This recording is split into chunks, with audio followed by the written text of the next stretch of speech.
Hello and welcome back to Buckle Up. I'm Harry King and this is the BYD Seal 6 DMi, a plug-in hybrid estate car. And today I'm going to ask, can China succeed in making the estate car popular again, somewhere Europe has been failing for 20 years? Let's begin with some styling. As you can see, this has a fairly recognisable BYD-esque face. Let's talk about where this sits in the BYD range, the rapidly expanding BYD range. It's got the Seal name on it. That means it's going to be a sort of C segment or executive D segment sized family-ish car, because you've got the electric Seal, and that is just the Seal, completely unrelated to this under the body, because that is a fully electric platform and this is a plug-in hybrid. And then you have the Seal U family crossover, which is much more closely related to this. They share a lot of their drivetrain components, along with a bunch of other oily and mechanical bits underneath. So this is the estate or saloon variant of that. You can buy this in a saloon body style as well, and they're all plug-in hybrids. Now, what BYD sort of lean into with their design is kind of oceanic themes. That's where some of the naming for their various cars comes from, and because of that you get a kind of lot of smooth flowing lines to remind you of waves crashing against the dockside, or something dreamy like that. But it is quite a simple and clean design. Here at the side you can actually see a bit more of what I'm going on about. All of the body lines follow very smooth, very large radiuses. They sort of roll along the bodywork, and the whole thing looks very sleek, like it's just going to slip down the road. A piece of styling I actually really like is the little arm that comes out to support the wing mirrors. It almost looks like a canard from a jet fighter. Very sleek in and of itself. We also find some 18-inch alloy wheels on this Comfort model, which does make it top trim, but it isn't maybe quite top trim. We'll get onto that in the interior. And moving down, we find the electric filler flap. If I open that up, you'll see this actually has DC fast charging, except it's DC fast charging of up to something like 26 kilowatts. So 30 to 80% charge is still going to take more than half an hour, which isn't amazing. However, it does mean that you can plug in at a charger at a motorway service station, because most of those only support fast charging now, which is quite handy. The Boost model does not get that feature. There aren't actually very many ways to tell apart the two trim levels from the exterior. There is no difference in the badging here on the boot, for example. You do get slightly different alloys, but under the skin there is a very key difference between those two trims.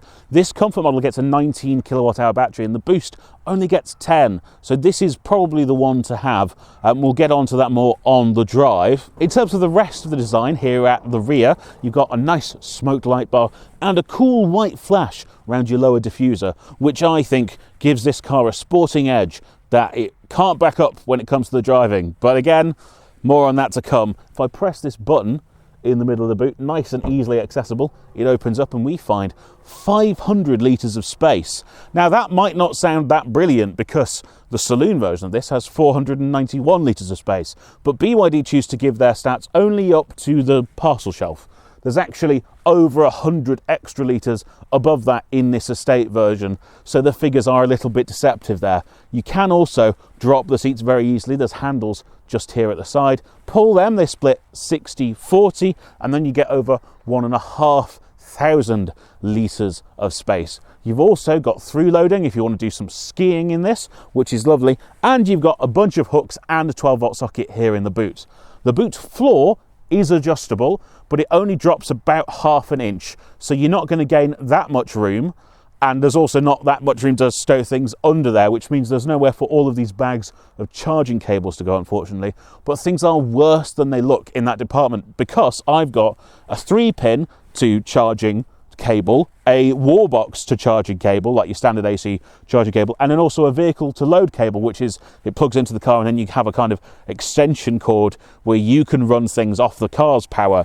You wouldn't need to take all of those cables with you all of the time, so there's actually loads of room in here to stow one set of cables at the side, something like that. The other reason you'd want to keep your boot floor in the higher position is because then you've got a nice flush load lip and a continuous boot floor when the seats are folded down. But speaking of those seats, shall we see how I fit in them? Okay, this isn't completely straightforward. I do have decent headroom back here. However, this seat is in its full comfort access mode, i.e. all the way back, and it is all the way down. So behind a tall driver, it gets pretty compromised in both the leg and the foot room departments. I can't get my feet under the seat in front. If I could, this would probably be okay. So if you've got a driver that likes to sit a little bit higher, it'll be fine. This just though is not really comfortable for me. I think children would be absolutely fine back here though. It's a nice wide car as well, so actually 3 people sitting in the back should be okay, and the centre seat is fairly soft as well. You've also got this gorgeous panoramic roof in the Comfort model, which makes the whole cabin feel nice and light and airy. That is a good thing because everything in here is grey, so it could very easily feel quite drab without that. You don't get that on the Boost, worth bearing in mind. In terms of practicality, I've got door pockets big enough for a bottle, I've got seat back pockets, I've got a centre armrest, Isofix on the outer seats with little flip-up covers that you won't lose, and I've got 2 USB-C sockets just sitting below some centre air vents here in the back. So decent, everything you could really expect from a family car of this size and price. Let's see what it's like in the front. Up here we find very much what we've come to expect from Chinese cars and BYDs in general. There is a lot of premium looking stuff going on, and actually it all feels pretty well put together as well. You've got loads of soft touch everywhere, nice kind of, instead of just basic piano black hard plastic, this is still plastic, but it's got a nice pattern on it. There's a little bit of hard plastic if you really go looking, but actually this feels like a much more expensive car than it is. Prices for the Touring start at about £35,000 and move up to just under 40, so you can still get a top spec model for less than £40,000, which means you're not going to have to pay the luxury car tax on it, which is nice to see. This though, as I mentioned earlier, isn't quite a top spec model.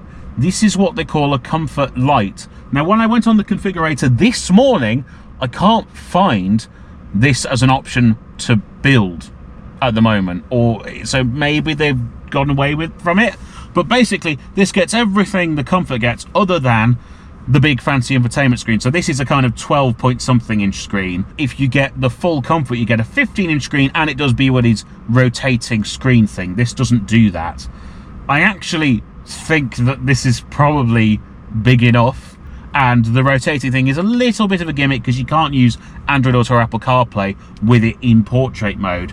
So this has everything you need. If you can go and find yourself a Comfort Light, it's definitely worth saving the money. This is a very good system. Controls wise, BYD does fall foul of our buckle up desire to have physical climate controls. However, they do have quite a few workarounds. So if I go back home, if I do triple fingers, I can adjust the temperature very, very quickly just on the screen. And I think if I do it sideways, I can do the fan. Yeah, there you go. So that is very easy. You can do that without looking.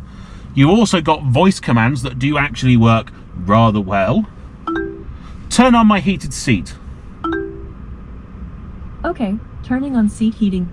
But between those, it's pretty all right. And actually, I find this highlight bar on the bottom of the screen pretty easy to use on the move anyway, where you can control your direction, your fan speed, that sort of thing. Just tap through to there though, and you get a full climate screen where you can control everything back though. Also, there are a lot of menus on this screen. I do, however, find the way they're laid out fairly logical. It's quite easy to find the settings I'm looking for. There's ambient lighting in here, and when the car arrived, it had a setting on it where it flashed with the beat of the music. I found that very distracting. It was a doddle to find the setting and just turn it off. That is intelligent UI design, and it's something that a lot of manufacturers don't actually do very well. So I do still want to call out that the screen is good to use, even though I do wish I still had proper climate controls. I've got wireless Android Auto in here, and you can have wireless Apple CarPlay, or there is plugs in this kind of under center console storage area where you can pop your handbag or something. You also get BYD's classic, oh, that's come off the end, seatbelt cutter, box cutter thing. I'm just going to pop this away because you don't want that coming out. And then this you can use to break the windows if you end up trapped in the car in an accident. It's nice that that's just in there as a standard piece of equipment, because you never want to use it, but you also wouldn't want to not have it when you needed it. And in general, the cubbies are quite good. So as well as that under center console storage area, I've got door pockets, I've got a nice big damped glove box. I've got this big panel here where there is a wireless phone charger and 2 cup holders that are nicely in reach, a big center console storage area, and also they've snuck in, and I quite like this, just a little place to put your sunglasses, where you would usually find the handle if it were on the other side. VW used to do this quite a lot, but it's nice to see BYD giving it a try as well. The seating position is very good. I actually feel very low in the car. I am, though, quite close to the ceiling. So where I was mentioning before, it's difficult to get your feet in under this seat, I need the seat set quite low, and I'm only 5'11". So, yeah, if you're going to have 4 tall people in the car on a regular basis, you might want to take all 4 of them for a test drive to see if you fit in it well. There also isn't maybe quite as much adjustment in the seat as you expect, so you can lift and lower it, but you can't change the angle of the seat base. And also there's no lumbar support, and they are a bit lacking in the lumbar support area, I suppose. Otherwise though, easy to get adjusted. The steering wheel has a full range of adjustment as well, and important to note, this dial screen I have is nice and small, which means I can adjust the steering quite a lot to be comfortable for where I'd like to have it for my hands and still see everything on the controls. That can't be said of some rivals, Peugeot. There is a lot of information here, and it is quite small text sometimes, but I find the key information easy to pick out. Also on the steering wheel, we have our active cruise controls, as well as our button for our surround view cameras, 360 cameras on this top spec model, and our kind of infotainment and radio controls. Rotary volume knob here, rotary volume knob down here as well, and a rotary control for your drive mode, so that's nice and easy to switch through. And then just behind the steering wheel, on the left you have a stalk that does everything, because on the right is your gear selector. And with that being said, let's switch it into drive and go for one. Okay, so let's start with some facts and figures. In this comfort model, you get about 210 PS and 300 Newton meters of torque. That means a 0 to 62 time of 8.5 seconds. In the Boost, the power figure drops to 180 PS, but the torque remains the same, which means the 0 to 62 time only goes up to 8.9 seconds. So that's your difference there. And with the battery size differences, this larger 19 kilowatt hour battery will do about 65 miles according to the WLTP figures, only 32 for the 10 kilowatt hour battery. They're your key differences. Both systems get the same 1.5 litre petrol engine. That doesn't power the wheels, though. The wheels are powered by an electric motor, and the engine operates as a generator. That means under harsh acceleration, it does feel like you're driving a CVT, because the engine revs just kind of rise to optimum and then acceleration occurs. It's a very efficient way of getting about, but not a terribly engaging one, and not a very pleasant one if you like your engines to rev out in a thunderous roar. You do also have loads of ADAS, and it is quite touchy. It tells me a lot to look at the road, including when I'm checking the dials, and sometimes when I am doing something like brushing the hair out my face or driving my arm over the center of the steering wheel or in the wrong place. It can't see me anymore and it freaks out. As an upside to that though, you do get BYD's very clever automatic driving features. So on the motorway you can stick your radar cruise on and it pretty much just gets on with it. It is one of the better systems on the market. So as a kind of long distance cruiser then, this maybe makes a little bit more sense. On country roads it freaks out about you departing the lane, that kind of thing. Although it doesn't engage too badly by yanking the steering wheel or anything that some systems do. It's not too much of that, it's just a lot of audio. In terms of the actual drive itself, let's start with ride. This rides in a way we've come to expect from Chinese manufacturers. It's very soft, softly sprung, quite floaty, but they've not really done enough on the damping in this car. It jiggles a lot on low speed roads over broken surfaces, and it feels very ponderous round faster bends. There's a lot of body lean, and it just leaves you feeling not very confident. There's plenty of grip, but actually I feel slightly more confident behind the wheel of a Seal U, which is the crossover sister to this car, and that theoretically should be slightly less dynamic than this, which is a bit of a weird one. And also the brakes, from higher speeds, they don't feel particularly strong. The car does come to a stop fairly decently, but there's just not a lot of feel like you're doing that much when you put the brakes on hard. And then at lower speeds, they're actually quite snatchy and grabby and hard to modulate smoothly. So you quite often come to a stop like this, because you just kind of suddenly stop at the end. There will be some regen at play in there as well, which I haven't quite worked out how to adjust.